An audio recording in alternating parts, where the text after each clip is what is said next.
రేఖ వచ్చేసావా తల్లి? ఎన్నాళ్ళైందమ్మా నేను చూసి. తాతయ్య చూడు తాతయ్య, ఈ స్కౌండర్ నన్ను కిడ్నాప్ చేసి తీసుకొచ్చాడు. అర్జెంట్ గా అరెస్ట్ చేయించు, లేకపోతే తుపాకీతో కాల్చిపోయి. కాల్చి పారేయటానికి నేను పెట్టనే కాను, అగ్గి పెట్టనే కాను.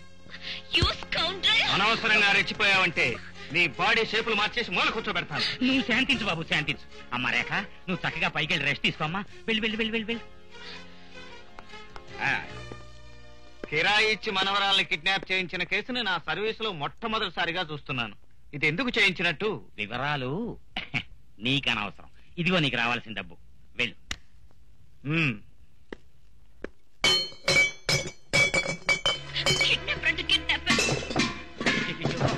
అమ్మా రేఖ, అయ్యో అయ్యో, ఏమిటి తల్లి ఈ విధ్వంసకాండ? ఆపు తల్లి, ఆపు. ఇంటికి తీసుకురావడానికి ఒక గూండా వెదను పంపుతావా? గూండానా? ఎవరమ్మా గూండా?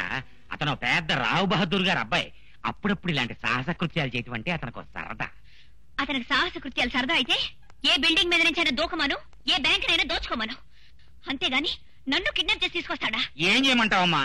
కాలేజీకి సెలవులు ఇచ్చినా కూడా నువ్వు ఈ తాతయ్యను చూడటానికి రాలేదయ్యే. ఒక్కసారి కనిపించి వెళ్ళమ్మా అని 100 సార్లు ఫోన్ చేశాను. అయినా నువ్వు రాకపోయేసరికి కిడ్నాప్ చేస్తావా? అసలు నీకు మతుందా? నా కళ్ళ ముందు మీ అమ్మ నాన్న కారు యాక్సిడెంట్ లో పోయినప్పుడే నాకు మతిపోయింది. అయినా మొండి వాళ్ళ ఎందుకు బతుకుతున్నానో తెలుసా? నీకోసం అమ్మా. ఆఖరి క్షణాల్లో పసిబిడ్డవైన నిన్ను నా చేతుల్లో పెట్టారు. మంచి పెద్ద చేసి ఓ అయ్య చేతుల్లో పెట్టే బాధ్యత. అప్పటి నుంచి కాలు నేల మీద మోపితే కందిపోతావేమోనని, 4 అడుగులు వేస్తే కష్టపడతావేమోనని నిన్ను నా గుండెల్లో పెట్టుకుని అల్లారు ముద్దుగా పెంచానమ్మా. వారానికి ఒక్కసారైనా నువ్వు నాకు కనిపించకపోతే నేను బతకలేను తల్లి. సారీ తాతయ్య. పెళ్లి తాగితే నీ మీదొట్టే సామి. కూలి చేసి సంపాదించిన తొలి కటాజితం ₹1.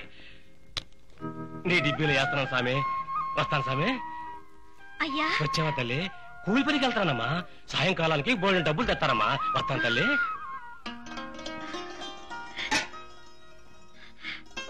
ఏడుకొండలవాడా, మా అయ్య నిజంగా మారితే నీ కొండ మీదకి దొల్లుకుంటూ ఎక్కుతాను. ఈ డబ్బులు డిబ్బి నీ ఉండిలో వేస్తాను. ఓ నాయనో, దేవుడికి దొంగదండాలెట్టి ఈ డిబ్బి ఖాళీ చేశాడే. ఇన్ని చెరుకు పిప్పి చేయకపోతే నా పేరు గౌరియే కాదు.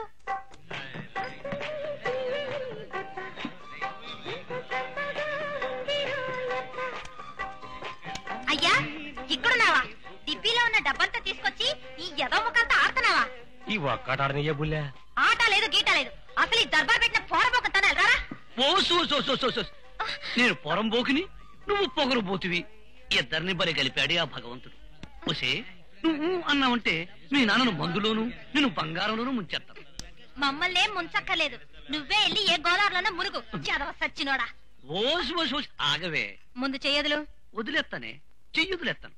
కానీ నడుము పట్టుకుంటాను. ఆ తర్వాత కౌగిట్లో బంధించుకుంటాను. అవసరమైతే పెళ్లి కూడా చేసుకుంటానే. నీలాంటి ఎదవని పెళ్లి చేసుకోవడం కన్నా మూడులో ఉండిపోవడమే నయం. రారా అయ్యా. గౌరి అలా అనకే. అసలే నీది చెరుకు పనక వ్యాపారం. ఈగలు వాలుతాయి. తుమ్మిన వాల్సిన పువ్వు మీద ఈగలు వాలితే పువ్వుని పుచ్చిపోయిన పండు అంటారు.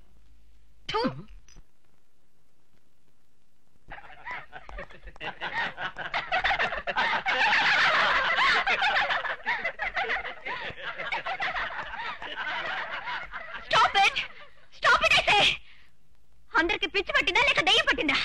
ఎందుకలా నవ్వుతున్నారు? అయ్యగారు నవ్వుతూ ఉండమన్నారండి. నవ్వుతూ పని చేయమన్నారండి. అందుకని చెలరైపోయి నవ్వుతారా? ఇప్పుడు నేను చెప్తున్నాను, ఏడవండి. అమ్మో, ఏడవటమా? చాలా కట్టండి అమ్మగారు. కష్టమైన కబుర్లు చెప్తే అందరిని పనిలోంచి తీసేస్తాను. ఇప్పుడు అందరూ ఏడుస్తూ ఉండాలి. ఏడవండి. ఇలా అందరూ ఏడుస్తూ పనిచేయండి.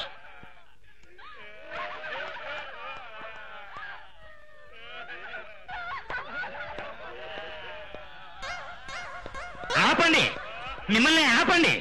పెట్టవల్లారా, నట్టింటో 4-5 శవాలు లేచినట్టు ఏమిట్రా ఈ ఏడుపులు? మిమ్మల్ని ఎప్పుడు నవ్వుతూ ఉండమని చెప్పానా లేదా? అమ్మాయి గారు ఎప్పుడు ఏడుస్తూ ఉండమన్నారండి, ఏడుస్తూనే పని చేయమన్నారండి, లేకపోతే మా ఉద్యోగాలు పీకెత్తామన్నారండి. అలాగా? నేను వచ్చినప్పుడు నవ్వండి, తను వచ్చినప్పుడు ఏడవండి. అమ్మాయి గారు మీరు ఒకేసారి వచ్చారనుకోండి, ఆ నవ్వుకి కొంచెం ఏడుపుని మిక్స్ చేసుకోండి అంతే. ఏది నవ్వుతూ పని చేయండి. అది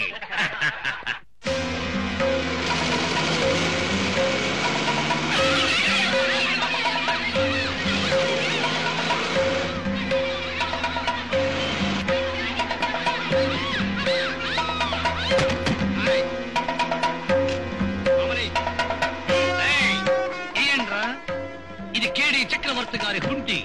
కేడి చక్రవర్తి అంటే కలియుగ దుర్యోధన చక్రవర్తి. 7 కొండల ఎంకన్న హుండీలో వేయకపోతే మీ కళ్ళు పోతాయేమో గాని మన హుండీలో వేయకపోతే అంటే పుర్రెలు పేలిపోతాయన్నమాట. మామూలు మామూలు